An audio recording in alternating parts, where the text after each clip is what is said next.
Spring festival की रात आसमान से गिरता हुआ वो शूटिंग स्टार जंगल के सबसे पुराने हिस्से द वैली ऑफ एकोज में जाकर गिरता है। ट्विंकल का क्रिस्टल पेंडेंट तेजी से धड़कने लगता है। स्टर्लिंग घबराकर कहता है, ये कोई साधारण तारा नहीं है, ये स्टार मैसेंजर है जो किसी दूसरे लोक से संदेश लेकर आया है। जब वे इस जगह पहुंचते हैं तो वहां तारा नहीं बल्कि एक सुनहरी जादुई किताब स्टार बुक मिलती है। जैसे ही ट्विंकल उसे छूती है, हवा में तारों का एक नक्शा बन जाता है। तभी एक नन्हा सा स्टार क्रीचर बाहर निकलता है। उसका नाम पिप है। पिप बताता है कि आसमान में स्टार पैलेस की रोशनी चोरी हो गई है, जिससे दुनिया का समय रुक सकता है। ट्विंकल और उसके दोस्त अब जमीन पर नहीं बल्कि बादलों के ऊपर का सफर शुरू करते हैं। पिप अपनी जादुई धूल से सबको उड़ने की शक्ति देता है। रास्ते में उन्हें क्लाउड वेल्स मिलती हैं जो बादलों के बीच तैर रही हैं। टॉर्टिस कछुआ पहली बार हवा में तैरकर बहुत उत्साहित होता है। वे पहुंचते हैं स्टार पैलेस, जहां एक शैडो एक्लिप्स ने पूरे महल को घेर लिया है। ये साया खुशियों को सोख रहा है। ट्विंकल समझ जाती है कि उसकी पुरानी जादुई शक्ति क्रिस्टल और नए पेंडेंट की शक्ति को मिलाकर ही इस ग्रहण को हटाया जा सकता है।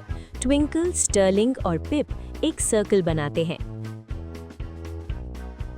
ट्विंकल अपनी आंखें बंद करती है और जंगल की उन सभी यादों को याद करती है जब उसने दूसरों की मदद की थी।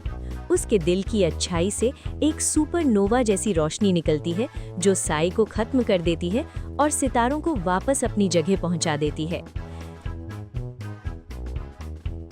सितारे वापस चमकने लगते हैं। स्टार पैलेस का राजा प्रकट होकर ट्विंकल को गार्डियन ऑफ द स्काईज का खिताब देता है। अब वो सिर्फ जमीन की ही नहीं, आसमान की भी रखवाली करेगी। जब वे वापस जंगल लौटते हैं तो रात का आसमान पहले से कहीं ज्यादा सुंदर और चमकदार होता है। जंगल में स्प्रिंग फेस्टिवल जोरों पर है। शैडो बीस्ट भोलू अब अपनी जादुई काली धुंध से डराने के बजाय शैडो पपेट्स का खेल दिखाकर नन्हे जानवरों को हंसा रहा है।